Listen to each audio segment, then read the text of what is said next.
So I'm Pete Bethune and I'm skipper of this very cool boat behind me called Earthrace. A short time ago we set a new record for a powerboat to circle the globe, and we ran the boat on 100% biodiesel made from waste cooking oils, and we also ran the project as carbon neutral, so we calculated our CO2 emissions from airfares that my ground crew had, any travel we did, biodiesel and other things, and purchased carbon credits to balance those. And it's been a long, hard journey and fantastic to have the record finally. The first half of the record attempt was actually relatively easy. We had a small problem on the engines on the first leg, but it didn't really cost us any time. On the second leg we had a fuel tank rupture and had biodiesel sort of starting to roll all through the sleeping quarters, but managed to sort that out. Puerto Rico, the fuel wasn't ready for us, lost a little bit of time there. And then Panama, there was an unofficial strike on. It's called a work to rule.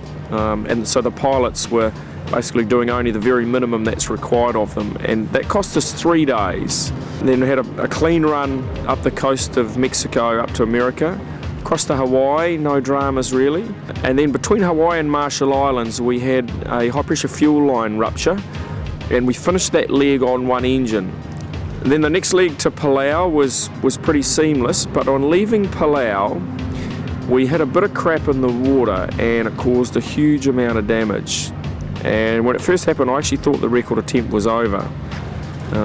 We had a smashed P bracket, a bent drive shaft, damaged rudder, damage along the bow, and there was no way we could get the repairs done in Palau. And so we limped on one engine all the way from Palau to Singapore.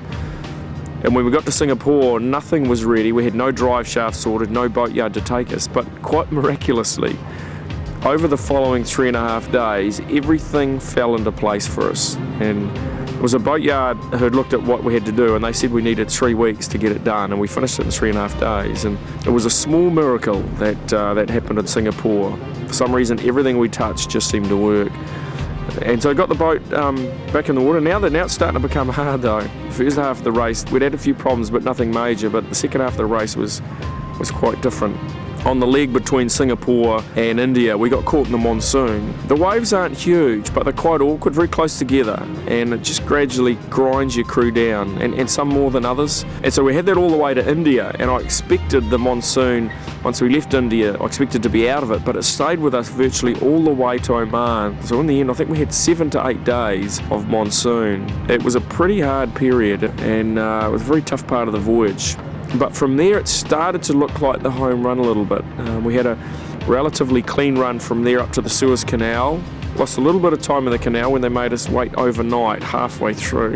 And then it was just a clean run back to Sagunto. So we beat the old record by just on 2 weeks.